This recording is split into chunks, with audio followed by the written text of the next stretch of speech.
Halo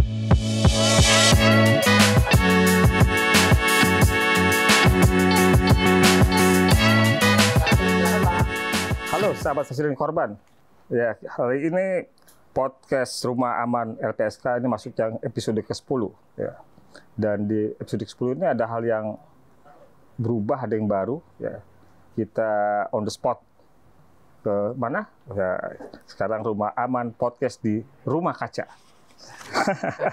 Kita perkenalkan para tamu kita. Sebenarnya kita yang tamu, mereka itu rumah. Kita sambut tamu kita, Efek Rumah Kaca. Jadi para personelnya sudah sangat terkenal, tapi karena ini podcast tetap harus saya perkenalkan. Saya Edwin Partogi Pasaribu, Wakil Ketua Lembaga Perlindungan Korban. Ya. Bersama saya ada Mas Holil. Holil pakai C ya. Nah, Holil Mahmud. Kemudian Mas Akbar Bagus Sudipyo, drummer. Kemudian Mas Poppy Airil di bass ya, Mas ya. Oke. Dan Reja Rahadian. Oh bukan, kalau salah ya. Reja Rian. Di kita. Salah contekan ini. Oke. Ngomong-ngomong nih, kawan-kawan dari Rumah Kaca. Lo berempat pernah di BAP nggak? Pernah diinterogasi polisi nggak? Pernah? Iya pernah nih. Dia pernah ya. Yang ini tiga belum ya. Tiga main aman. Kalau di wawancara sama pejabat udah pernah belum? Wawancara pejabat. Di wawancara oleh pejabat udah pernah belum? Dalam konteks apaan? Ya apapun. Di wawancara tapi. Gitu. Kayak gue pernah ya. Ya, tapi pernah ya. konteksnya rapat sih. Rapat ya, bukan wawancara itu kan. Wawancara, iya. Nah sekarang lu rasain itu wawancara sama pejabat. Kirain masih teman biasa nih. Maksudnya peranakan Jawa dan Batak. Oke, kita mulai ya. Lil, lu kan bapak lu di dosen IN ya. Lu latar belakangnya akuntan gitu loh. Kok lu nggak jadi ustadz aja? Jadi ustadz yang jago ngitung pahala dan dosa. Kan? Ini apa namanya tuh yang beramal.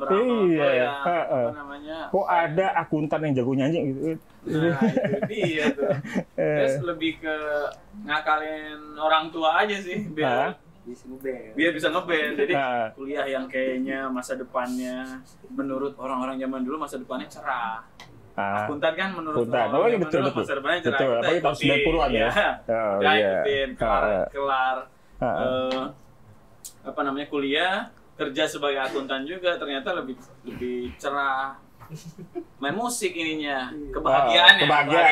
Jadi akhirnya setelah menyelami dua profesi, jadi akuntan juga, terus main musik, lama-lama main musik aja. Oke.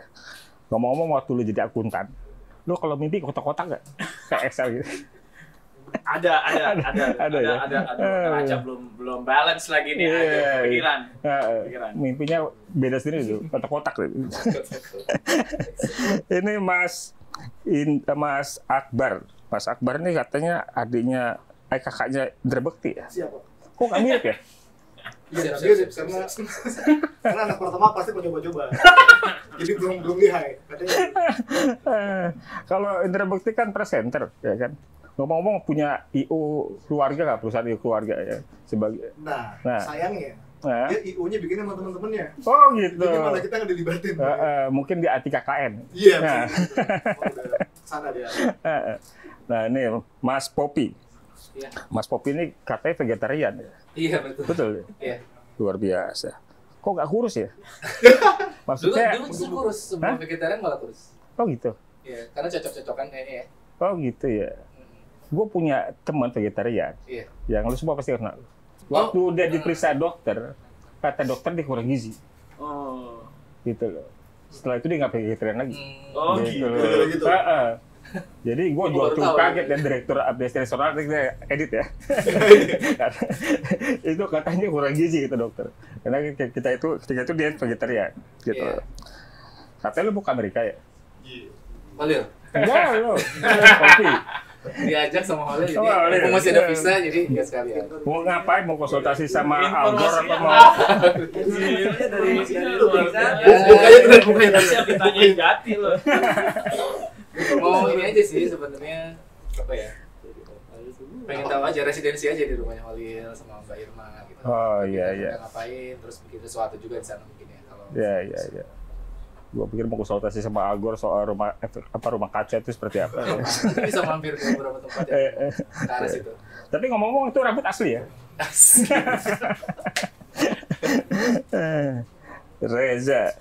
Reza ini yang satu-satunya kayak anak sekolahan ya.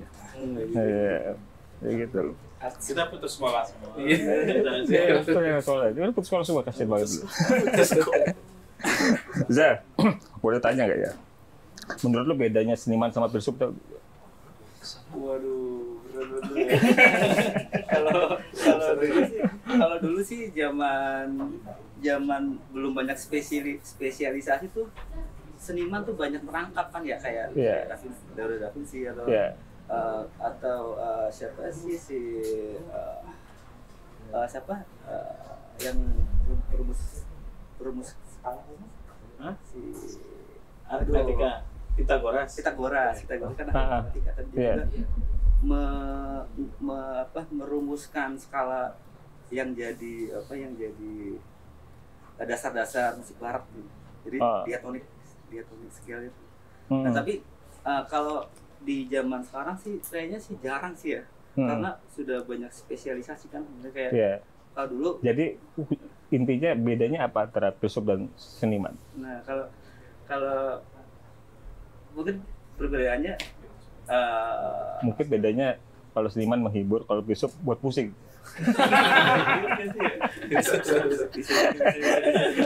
Kira-kira kesamaannya apa antara seniman sama filsuf? Sama-sama dia ada kalau di dalam pola pembentuk budaya tuh dia sama-sama ada di atas, terus membentuk pola-pola budaya di bawahnya kayak bagaimana masyarakat melihat budaya-budaya gitu. Jadi misalkan nanti produk-produk turunannya ada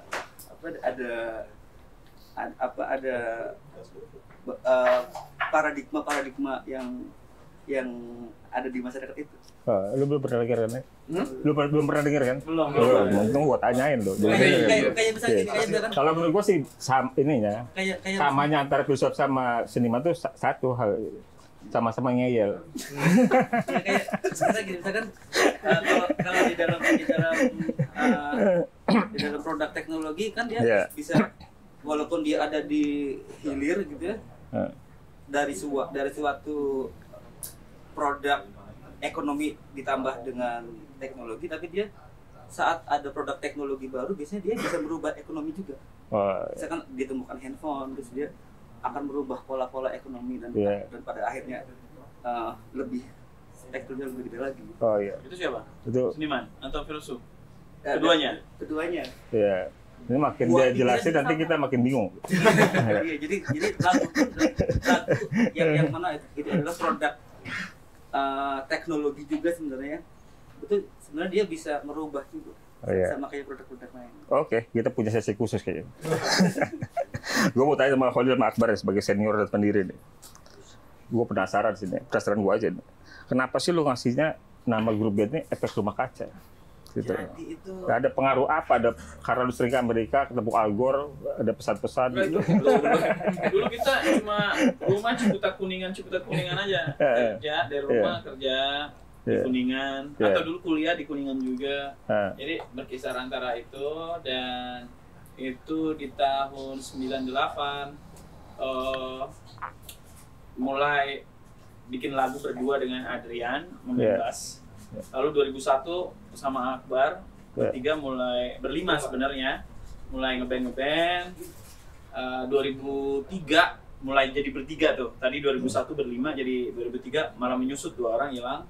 Akhirnya buat lagu di mana salah satu lagunya itu berjudul Efek Rumah Kaca, yang kayak aduh kok sekarang Jakarta tadinya nggak pernah banjir, tiba-tiba banjir. Tahun berapa tuh? 99 atau 2000-an?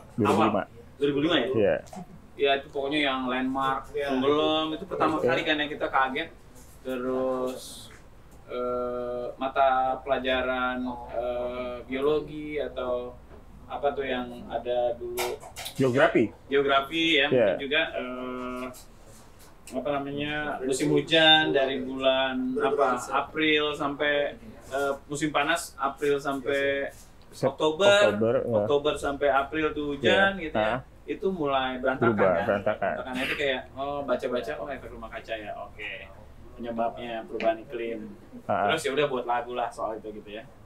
Lalu kita belum punya nama band, pakai nama band apa dulu? River Maya, ternyata ada yang punya di Filipina. Gitu. Pakai nama Hush, ternyata ada yang udah pakai. Gimana gitu. Terus pakai nama Super Ego, ada juga yang udah pakai. Akhirnya kita coba pakai nama Efek Rumah Kaca. Sampai sekarang nggak ada yang ngaku. Jadi aman. Oh gitu. Gue pikir memang dari awal udah Efek Rumah Kaca. Rupanya ini coba-coba ya cari nama di buku lahir bayi itu nggak ada. Nggak ada.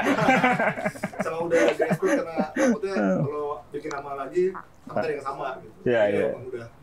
Udah takut juga. Makanya paling aman ya pakai Efek Rumah Kaca. Pakai judul yang kita punya juga. Iya. Itu di album pertama dan judul pertama ya. Betul. Iya. Oke. Reza, ini soal musik indie nih. Ini sebenarnya ada trennya nggak sih? Ya. Aduh. Ada trennya nggak, Ja? Kalau terminologi ini sih saya kurang paham ya. Kurang paham. Tapi setiap ada teknologi baru itu pasti akan merubah tren bikin lagu, tren memasarkan produk-produk gitu.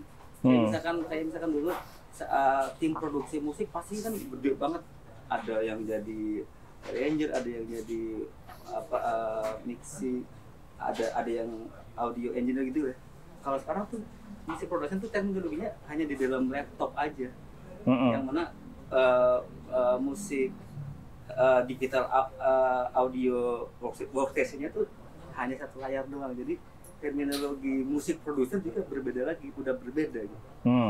Jadi kalau cara mengkonsumsinya juga beda. Jadi misalnya kan dulu kalau kita beli CD, beli kaset, udah keluar uang, udah dapet fisiknya, mau nggak mau kan kita dengar. Tapi kalau sekarang mungkin kita denger lagu di streaming, nggak suka di 5 detik kita bisa beralih, ganti. Jadi cara bikin lagu pun biasanya sekarang hooknya di depan naruhnya gitu, biar bisa langsung menarik atensi pendengar.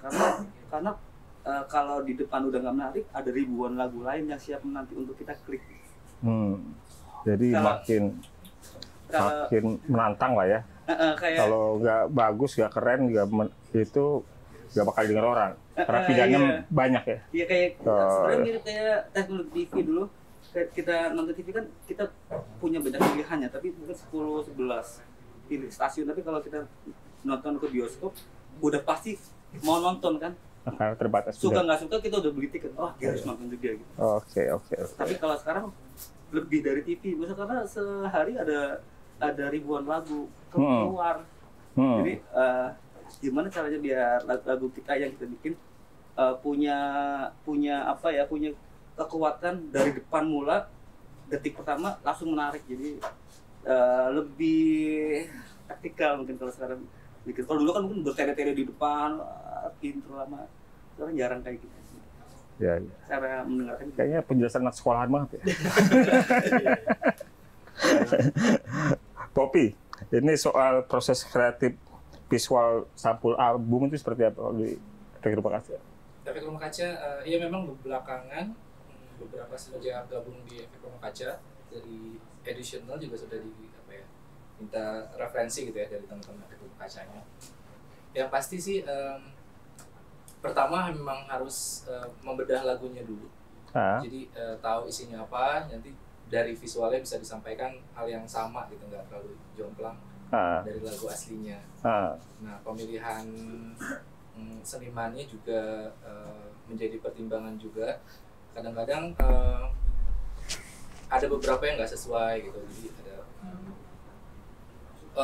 penyesuaiannya itu bisa dari karakter senimannya, atau juga kadang-kadang ada irisan lain di luar karakter. Selama ini yang membuat sampulnya itu satu orang seniman atau bisa kolaborasinya kolaboratornya udah banyak. Udah banyak ya. Tidak hanya satu seniman. Itu juga terjadi di merchandise kaca. Untuk album dari udah 3 album penuh itu 3-3-nya berbeda. Seniman yang bikin covernya. Satu sampul mini album juga berbeda. Base-nya bisa fotografi dan yang pertama ilustrasi.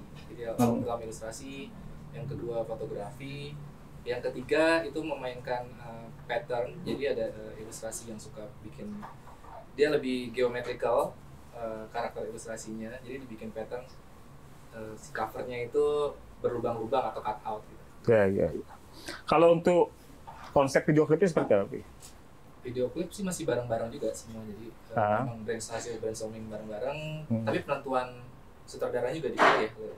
Iya, biasanya kita cari yang lagu seperti ini, terus kita kebayangnya mau kayak gimana gitu video klipnya ya. Terus yang cocok siapa biasanya yang kita kenal untuk bisa bikin atau menuangkan apa yang mungkin kita mau. Atau kalau kita nggak ada ide, biasanya kita kayaknya pengen si seniman yang identik dengan karya tertentu, kayaknya dia deh gitu, untuk nanti dari dia mungkin keluar ide apa gitu. Biasanya terus brainstorm bareng. Berapa banyak daftar listnya sutradara ini punya?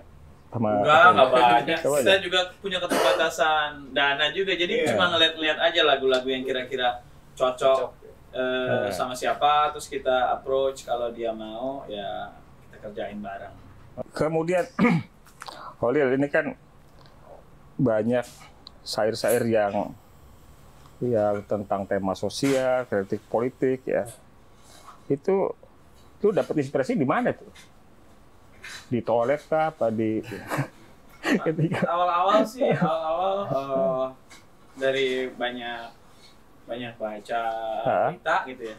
Banyak baca berita, terus ada juga yang nonton film ya, terus merasa ada angle yang bagus gitu ya, cara bercerita. Tapi belakangan memang udah mulai mencoba menyerap cerita-cerita, pengalaman-pengalaman yang kami alami sendiri atau yang memang terjadi di lingkungan kami gitu ya, situasi sosial, politik gitu, yang ternyata entah kenapa waktu di album pertama itu mungkin porsinya peristiwa sosial dan politik itu 30%, 35% gitu ya, atau 40%, tapi ternyata orang meng-highlightnya justru itu sebagai band yang gitu. Sosial politik. Jadi sebenarnya ini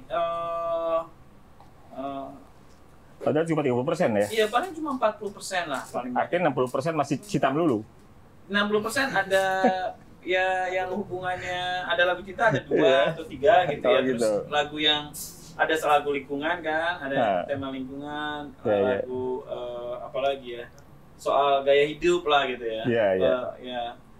Nah tapi orang lebih meng-highlightnya bahwa sebagai band yang sering menyuarakan isu-isu sosial dan politik, karena mungkin ini dugaan gue, karena ya ternyata band yang kayak gitu jarang. Jadi ketika ada, walaupun porsinya nggak banyak, itu dianggap dia punya muatan sosiopolitik yang banyak gitu. Akibatnya akhirnya kita juga ya merasa itu diterima, ya makin kesini makin walaupun kita punya pegangan bahwa musik itu adalah cerminan hidup kami gitu ya, yang mana hidup kami ini mengalami peristiwa-peristiwa apapun, peristiwa sosial, peristiwa politik, dan itu bisa dilihat di musiknya, efek rumah kaca. Tapi kalau bagaimanapun emang kita juga makin teguh untuk ya menyuarakan isu sosial dan politik, karena ada tadi yang pertama itu, album pertama itu ternyata orang meng-highlight itu ya. Kalau orang nggak meng-highlight, mungkin kita akan biasa-biasa aja juga. Mungkin juga karena masyarakat kehilangan sosok ya. Artinya ada sosok senior yang dulu jadi lagunya kritik sosial, kemudian berubah jadi melankolis. Ya, sebenarnya ada stereotip yang salah di masyarakat, dalam arti banyak orang itu ya, termasuk di label waktu kita merilis album awal-awal, yang mengatakan bahwa aduh jangan bikin lagu politik deh, itu nggak laku. Atau banyak, kalau kita sampai sekarang pun masih kalau kita lihat di komentar-komentar di misalnya di berita tertentu yang beritanya tentang musik dan politik itu ya, pasti di kolom komen masih banyak yang udah musik mah nggak usah deket-deket sama politik deh apa gitu, seolah-olah kita bisa memisahkan itu gitu. Padahal sebenarnya kan itu udah bercampur antara musik dan politik, itu udah satu, ya kecuali dia bermusik untuk dirinya sendiri mungkin nggak ada keterlibatan politik, tapi ketika memutuskan untuk merilis aja, merilis lagunya itu udah keputusan politik juga gitu.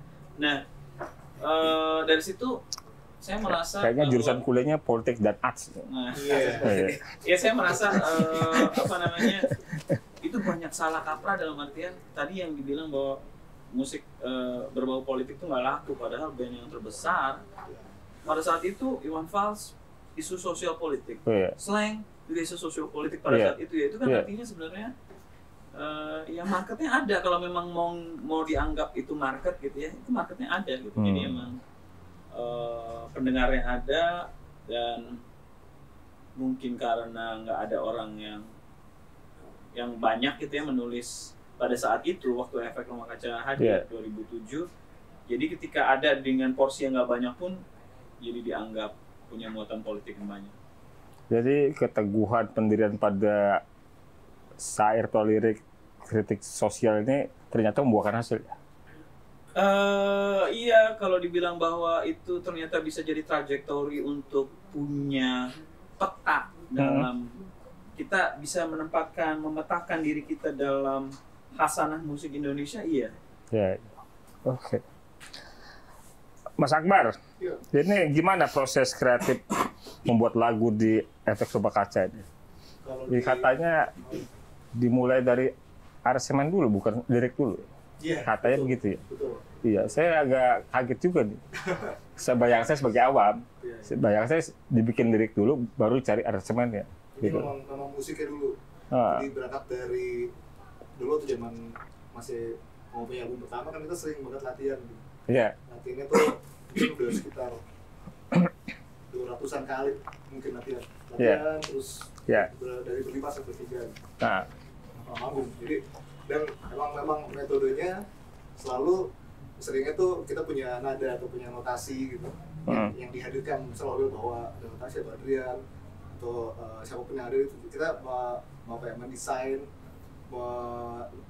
mengarrange semuanya pelan-pelan sampai paling enggak jadi bisa dinikmatin deh, misalnya tau lah nih intronya begini, verse-nya begini, chorusnya begini gitu, sampai udah sampai udah kelihatan bentuknya gitu.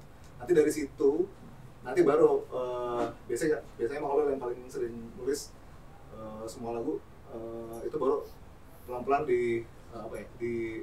diobrolin lah, ini kira-kira lagu ini arahnya ke sini, cocoknya mungkin tema ini kali ya, atau tema ini gitu. Cocoknya dengan nada yang kita punya ini gitu. Gitu ya. Jadi kayak buat instrumental dulu ya. Iya, jadi nadanya tuh nada untuk kita memainkan lagunya kan otomatis mesti ada melodinya kan. Nah, itu kita instrumental dulu dengan bahasa kita lah gitu. Dengan bahasa kita sendiri. Nah, itu buat trigger buat nantinya buat biar tahu nih melodi bagaimana kayak gimana gitu. Apa menginspirasi, mengilhaminya buat instrumental gitu? Rasa ya. Jadi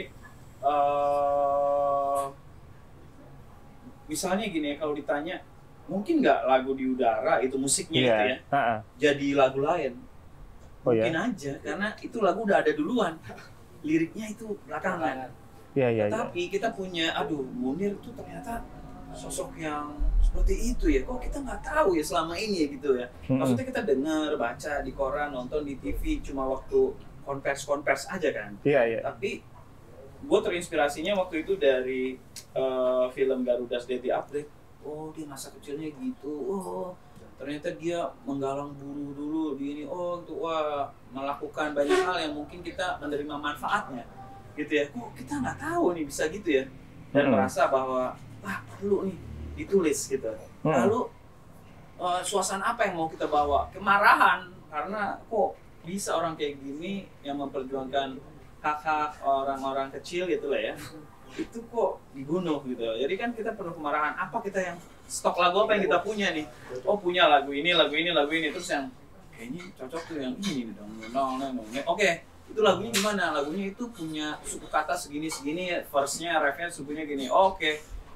Topiknya apa berarti yang mau kita angkat paling utama ya, misalnya kayak kita buat ya, oke, yang paling penting dari Munir adalah ininya gitu ya.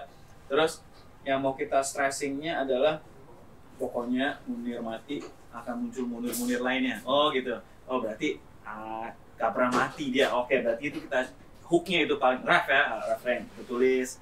Lalu kita pas-pasin lah kata-katanya, suku katanya dengan supaya nyanyinya tuh enak gitu. Iya. Nggak ada hambatan. Misalnya kalau liriknya kepanjangan kan, nanti nyanyinya nggak enak gitu ya. Akhirnya ya udah kita coba di reference suku katanya berapa, verse-nya suku katanya berapa. Dari situ ya udah ditulis, nanti diedit gitu ya. Setelah itu jadi kita cobain. Ya udah akhirnya jadinya begitu gitu ya. Menurut kami itu masih metode yang kami suka gitu, karena biasanya ketika musiknya dibuat pun sebelum ada lirik itu kadang-kadang kita berhenti mengaransemen itu kalau udah merinding. Oh ya? Kitanya ada, kayaknya merinding nih, ada, udah dapet nih gitu. Walaupun kita belum melakukan banyak usaha gitu ya, siapa tahu kita memang langsung menemukan yang menurut kita enak gitu ya. Menurut kami enak tuh biasanya merinding itu parameternya, tanda-tandanya ya, parameternya. Oke, terus itu juga yang mungkin jangan-jangan ada yang lewat gitu, yang gaib bagaimana? Iya, ada hal-hal yang serasa sinematik. Sinematik itu muncul, misalnya kayak sinematik itu ada kayak kalau kita dengerin aja itu ada kayak frame terbayang apa ya, situasi-situasi tertentu. Itu kami duga karena pola penulisan lagunya itu musik dulu baru lirik. Jadi emang lirik itu kayak apa ya, kayak dia kayak air siap dituangkan ke dalam gelas cawan, yang cawannya itu bisa berbentuk macam-macam ya. Nah itu jadi dia mengikuti bentuk cawannya itu. Jadi kalau kita ingin menyampaikan sesuatu itu kita bisa menyampaikannya dengan 1 kata, 2 kata, 3 kata, 4 kata. Tapi kalau musiknya yang diubah tuh kayak kita sulit gitu, karena punya keterbatasan bermusik juga ya. Jadi kalau antara harus milih mana, mengubah lirik atau mengubah musik, kita akan lebih milih mengubah lirik karena substansi liriknya maksudnya akan tetap itu, tapi cara mencapai kesananya kita bisa lurus, bisa begini, bisa begini gitu ya. Tapi kalau musiknya udah enak, kita kayak agak susah ngubahnya gitu. Kecuali Reza nih yang bisa kemana-mana, yang bisa wah ini kalau digini enak nih, mungkin kita jadi tambah dapat amunisi nih untuk bisa makin leluasa, spektrumnya bisa lebih luas gitu. Itu metode itu memang umum di kalangan seniman apa ada banyak musisi? Banyak juga yang dari lirik duluan. Lirik duluan ya? Kalau alirannya banyak kan mana? Lirik duluan atau instrumen duluan? Kalau aliran ini metode ini banyak ini pakai. Kalau secara umum maksud saya. Kalau secara umum bukan di RK. Biasa dari lirik dari syair ya. Karena dari syair ya. Ada itu baru dibikin gitu. Baru musikalisasi puisi gitu ya. Udah ada dibikin baru musiknya. Kalau hip hop rata-rata lirik dulu. Oh gitu. Lirik. Musik bisa terpisah, bisa belakangan, tapi mereka fokusnya di lirik biasanya. Ini apa, Poppy? Lagu RK ini kan bukan hanya soal sosial politik ya, tapi juga kritis terhadap lagu-lagu tema-tema cinta, gitu kan, lewat judul Cinta Melulu. Itu semua lagu ini enggak dari soal lagu politik, kemudian kritis terhadap soal lagu cinta itu. Ada yang julid gak sih dari kalangan musisi lainnya atau dari buzzer gitu? Ya ada sih pasti, maksudnya memang terutama yang terakhir tuh juga lumayan dialektikanya ada juga. Jadi kami baru merilis single awal September kemarin, Heroic. Jadi awalnya saat kami rilis, kami cuma rilis musiknya aja. Jadi orang-orang memang disuguhkan dulu gitu, belum ada press release atau apa segala. Nah setelah ada musiknya aja itu maksudnya instrumennya aja? Enggak, maksudnya udah lagu. Udah lagu ya, oke. Dirilis, terus sehari setelah itu kami ada rilis pers dan semuanya bisa baca di media sosialnya Fairprima Kaca. Nah dari situ baru ketahuan, jadi kayak oh ini gini, ini ke arah sini, ini sini. Ada juga yang memang jadi mengcounter juga, enggak juga sih, enggak gitu. Ya Pak Amri bisa juga gitu, nggak apa-apa gitu. Ada yang memang jadi ada semacam dialektika di situ. Ya hampir inilah, maksudnya juga nggak seimbang, maksudnya bisa jadi seimbang, bisa juga yang maksudnya suka dan nggak suka gitu ya. Iya. Masih ya itu nggak apa-apa, bagian dari mereka menerima musiknya. Kalau dari yang tema-tema sosial politik itu ada nggak serangan buzzer? Ya nggak suka sama lagunya RK mengkritik. Mungkin saat dikeluarkan saat itu belum. Mungkin malah belakangan. Karena memang mungkin lagunya atau dari konteks lagu atau judul lagunya itu dibikin hashtag tertentu, gerakan atau apa. Nah, akhirnya muncul ada beberapa yang tiba-tiba nggak pernah ke kios, ke sini, ke ruang kami yang di sini, tiba-tiba ada dan cukup mencurigakan gitu. Oke. Ini sebenarnya tema-tema sosial politik ini keresahan bersama atau keresahan Holil? Nggak tahu juga. Awalnya memang iya. Awalnya karena kita lumayan sering ngobrol dah. Ininya apa maksudnya? Kalau ketemu tuh dia suka nyambung aja apa yang di ide besarnya lah gitu. Ini sekarang yang lagi ngeselin apa sih? Si A, si B, si C itu kita sering suka terungkap dari masing-masing. Nah, Holil emang paling jago dia ngambil ini. Paling jago dia. Ini di sini nih. Oh emang dia juga sebelum apa gitu, dia kasih tau, gue sebelum ini, oh iya bener juga, iya bener, kita sama nih sebelnya sama bareng gitu. Oke, karena kita masuk ke sebel, kayaknya cocok nih pertanyaan berikutnya nih. Sebenarnya lu bikin lagu Mosi Tidak Percaya itu untuk siapa sih lu? Itu untuk Cek Pelawat kalau nggak salah ya. Cek Pelawat, jadi gitu. Cek Pelawat tahun 2000 berapa? Wah, imajinasi gue kejauhan berarti ya. Waduh, rupanya Cek Pelawat. Cek Pelawat kan itu kan cukup fenomenal ya. Karena puluhan anggota DPR kan. Iya betul, gitu. Betul. Lalu kita sebagai masyarakat nih yang nggak bisa menarik suara kita yang udah kita berikan kepada orang-orang itu kan nggak punya mekanisme ya. Itu langsung diserahkan mekanismenya ke partai. Jadi partai yang bisa merecall orang-orang, tapi kita masyarakat nggak punya kekuatan untuk itu ya. Secara struktural gitu. Kalau kita berharap partai mana dengar, mereka cuma butuh kita waktu 5 tahunan itu ya. Tahun berapa dirilis lagu itu? 2008. 2008, tapi Cek Pelawatnya 2006 atau 2005 kira-kira. Iya betul. Era itu ya. Jadi kami merasa bahwa mekanisme untuk bisa menarik suara kami itu nggak ada. Ya udah kami secara simbolik melakukan apa yang mereka punya. Masih Tidak Percaya kan di sistem parlementer adalah mosi yang diberikan kepada eksekutif, yang diberikan oleh legislatif kepada eksekutif kan.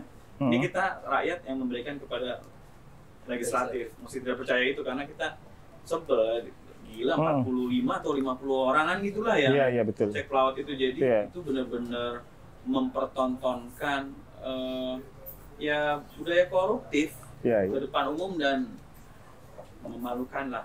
Gua denger lagu itu sepertinya menurut gue secara pribadi ya, lagu itu bisa mewakili pada setiap zaman ketika orang menolak otoritarianisme. Gitu. Ya kira-kira mungkin memang akar dari otoritarianisme itu juga muncul arogansinya di perkelakuan mereka itu. Jadi emang argumentasinya payah, gitu cemen seolah-olah kita nih gampang ditipu lah. Iya. Sebenarnya jadi mimpi perubahan apa sih dari lagu Fairprima Kaca? Yang paling berat dan yang paling mungkin kita lakukan adalah penyadaran publik tentang hak-hak warga negara ya. Itu aja sih. Dalam hak-hak yang warga negara udah punya kesadaran yang tinggi tentang apa saja haknya, baru di sana kita bisa punya kesempatan untuk berdiskursus tentang nantinya ya demokrasi, apakah ini akan membawa ke jalan yang lebih baik, orang jadi lebih bahagia, kehidupan modern ini akan membuat nyawa orang jadi lebih berharga, iya kan? Itu mungkin tujuan kita yang kita coba capai dengan demokrasi dan upaya demokrasi yang dilakukan yang di atas gitu, kita berusaha di bawah memperkuat supaya punya posisi tawar yang baik gitu dengan kita kalau kita punya kesadaran yang tinggi. Oke. Ini saat ini ada banyak peristiwa yang menjadi perhatian kita kan. Ada banyak anak-anak tiba-tiba kena sakit ginjal. Ada kasus Duren 3, Kanjuruhan. Sudah ada inspirasi instrumen lagunya. Secara khusus belum. Tapi akan perilaku kecerobohan, keteledoran yang muncul itu mirip serupa gitu ya. Misalnya kalau kasus itu misalnya obat aja ya. Obat kan ada kesempatan bahwa produksi obatnya itu dilepaskan ke mandiri gitu, pengawasannya akhirnya coba-coba pakai material yang nggak bagus gitu, akhirnya ya makan korban gitu. Jadi sebenarnya kalau kesadaran masyarakatnya tinggi terhadap peran mereka, tanggung jawab mereka gitu ya di dalam posisi mereka di dalam masyarakat, bagaimana mereka mempunyai tanggung jawab gitu ya, punya dampak buat orang lain, mereka harusnya lebih hati-hati dan lebih punya dedikasi terhadap profesinya masing-masing, apa yang mereka kerjakan gitu. Dan itu tarik-menarik, tegangan-tegangan itu antar warga bisa terjadi kalau masing-masing warga tahu peran-peran mereka gitu, sadar dan apa kewajiban mereka, apa hak mereka. Nah, itu sih masih kurang kayaknya kita. Ya terutama bagi soal obat ya. Kita kan hanya terima jadi aja, produsen, regulator, ya kita hanya konsumsi aja kan. Iya gitu. Reza, sebagai orang sekolahan seni ya, gue pernah denger nih soal slogan seni untuk seni. Kayaknya udah sejak lama tuh, sejak abad ke-17 di Prancis kan.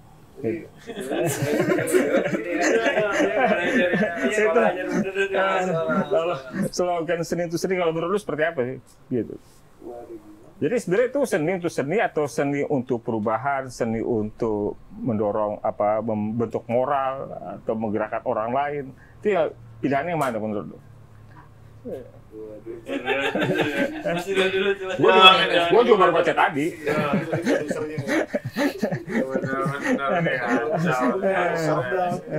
Ini banyak ya, maksudnya banyak ragamnya kalau mau dipilah-pilah, misalkan di seni rupa ada seni murni, ada seni terapan kayak misalkan seni kriya, tekstil, bagaimana seni rupa diterapkan di tekstil, bagaimana seni rupa diterapkan di cukil di kayu-kayu, itu kan seni terapan ya, atau kriya, atau di batik, kan seni juga tuh. Iya betul. Seni visual juga. Dan kalau di musik tuh banyak juga ragamnya, ada yang kalau dulu istilahnya craft. Bahkan sebenarnya art sendiri artinya dulu teknik sebenarnya. Jadi seni itu di Melayu kuno juga artinya teknik juga. Iya. Jadi kalau tadi seni itu maksudnya apa? Nah itu saya mau sampai ke situ nanti maksudnya. Maksudnya seni yang kita hidupi sekarang, kita jalani sekarang itu bisa, kalaupun mau dipakai terminologi seni terapan itu bisa. Jadi yang mana ada habis dengar lagu RK jadi pemberontak gitu. ada fungsionalnya. Jadi enggak kalau seni untuk seni kayaknya sih dia beda, terminologinya beda lagi, beda, bukan yang bukan seni terapan seni populer itu. Tapi populer pun bukan berarti harus populer juga, kayak misalkan lagu Indonesia Raya kan semua orang tahu populer, tapi kan dia bukan musik populer. Artinya fungsinya bukan di dalam konsep frame musik populer itu. Tapi misalkan musik yang ada di kultur populer yang mana semua orang mendengarkan lewat media sama, lewat platform yang sama itu, biasanya punya fungsional, entah itu fungsional dagangan doang, entah itu fungsional bagaimana kita melihat perspektif senimannya melihat seni apakah sebagai medium keresahannya dalam memandang permasalahan di kehidupannya gitu. Tapi kalau saat saya ketemu sama teman-teman efek rumah kaca, saya melihat ada seni yang nggak melulu kita bikin lagu dijual biar laku. Karena kalau gitu kita pasti liriknya yang menyesuaikan kemauan orang-orang pendengar ya. Oke. Nah, saya pas ketemu sama teman-teman efek rumah saya kayak terbuka perspektif saya. Ternyata seni itu fungsinya bisa luas gitu. Paradigma saya juga berubah. Jadi bukan hanya untuk dinikmati, tapi juga bisa jadi agenda perubahan. Iya, agen perubahan. Oke. Ini di belakang kita banyak buku-buku nih. Apa namanya? Ojo Chaos. Ojo Chaos. Ini sejak kapan ya? Ini berdiri 2018. Jadi kami awalnya ditawari tempat ini untuk menyimpan alat. Kami pakai untuk menyimpan alat. Lalu kami tuh punya divisi merchandise. Terus ya kami jualan merchandise band. Lalu karena tempatnya besar, kami jualan CD-CD, kaset gitu ya. Terus kalau saya pribadi punya mimpi punya toko buku. Dan kami menganggap bahwa lucu juga sih intervensi ke pendengar musik dengan memberikan kalau orang nongkrong tradisi di sini, literasi. Iya, mereka tahu bahwa ada buku-buku buku ini ya gitu ya. Jadi ini termasuk upaya intervensi terhadap pendengar musik sih. Karena emang kita komunitasnya kan sebenarnya musik ya. Tapi terus kita menawarkan banyak-banyak ragam bacaan. Oke. Ngomong-ngomong, waktu selama di Amerika ya, itu kan di sana ada US Marshal yang urusannya itu kayak LPSK, melindungi saksi. Ada ngamatin nggak seperti apa US Marshal di Amerika? Kalau di Amerika itu mereka berusaha separasi kekuatan itu diusahakan supaya nggak terlalu powerful di pusat. Di pusat, sehingga di wilayah-wilayah yang kecil-kecil kita melihat kayak misalnya di kota kecil itu akan ada polisinya kota, ada polisinya provinsi, ada polisinya negara. Betul. Ya kan? Itu kan yang paling kuat sebenarnya polisi kota. Polisi kota. Jadi misalnya kalau kita nonton, kalau polisi kota itu FBI ya. Polisi negara itu FBI. FBI itu belum bisa masuk kalau kasusnya masih lokal gitu ya. Kayak kalau lokal berarti sheriff ya biasanya. NYPD kalau di New York ya? Ya, itu polisi polisi provinsi. New York Police Department itu NYPD dari state. Tapi kalau di itunya ada lokalnya itu ada sheriff. Oh gitu. Ada sheriff. Jadi biasanya tuh jurisdiksi yang pertama yang paling kuat si sheriff itu. Lalu nanti kalau si sheriffnya misalnya dia itu kejadian yang lintas kota, gitu-gitu, atau jurisdiksinya perlu yang lebih luas, turun yang dari state, dari provinsi. Dari provinsi nanti kalau emang ini ternyata isunya negara gitu ya, mungkin FBI yang turun. Tetapi tarik menarik kekuatan di bawah itu mereka nggak ingin pusat terlalu powerful, terlalu dominan. Iya, jadi mereka terus selalu men-challenge bagaimana agar pusat itu nggak terlalu kuat. Jadi memang desentralisasi kekuatan ya.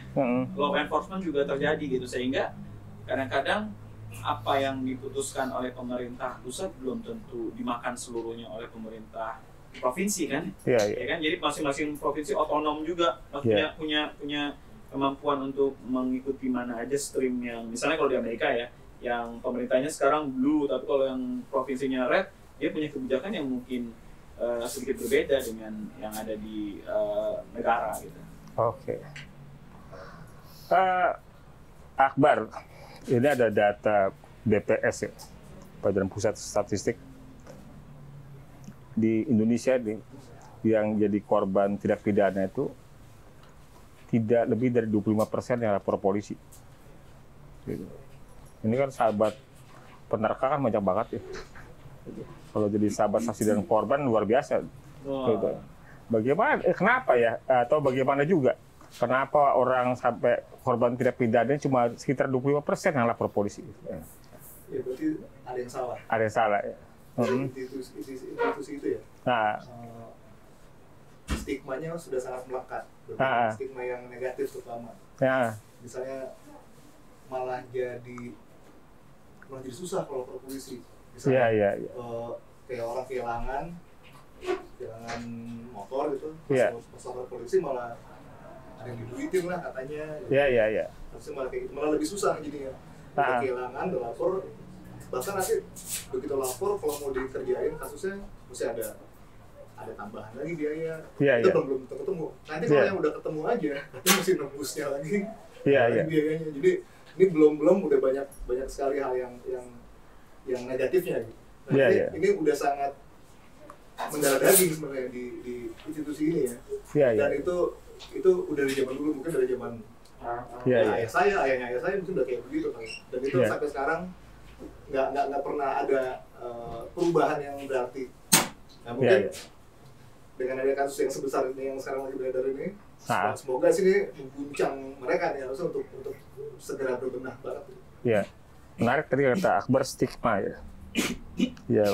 Ya stigma itu ya mungkin punya faktor yang besar membuat orang kemudian enggan, walaupun jadi korban enggan melapor. Oke. Akbar, Poppy, Mas Holil, dan Reza sudah pernah mampir di LPSK, sudah pernah manggung di LPSK. Ya. Mungkin sedikit-sedikit pernah ngintip LPSK seperti apa. Kalau minta pesan dari Reza, Holil, Poppy, dan Akbar tentang LPSK, ada yang mau sampaikan? Reza dulu. Iya.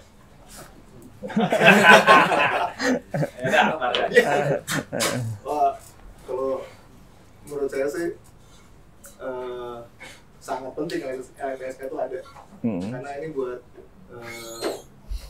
seperti apa ya, seperti dia jatuhnya jadi seperti obat juga buat orang-orang atau korban yang butuh sekali sesuatu penanganan yang lebih gitu.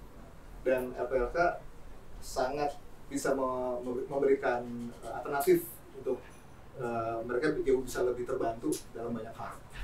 Oke. LPSK seperti obat. Poppy? Juga mungkin bisa mengurangi stigma tadi yang sampaikan. Bantu mereka encourage bahwa memang harus lapor, ya mengikuti prosedur itu nggak apa-apa, memang kita harus mencari kebenaran kalau memang benar. Jadi menumbuhkan keberanian. Oh, mantap. Mas Holil?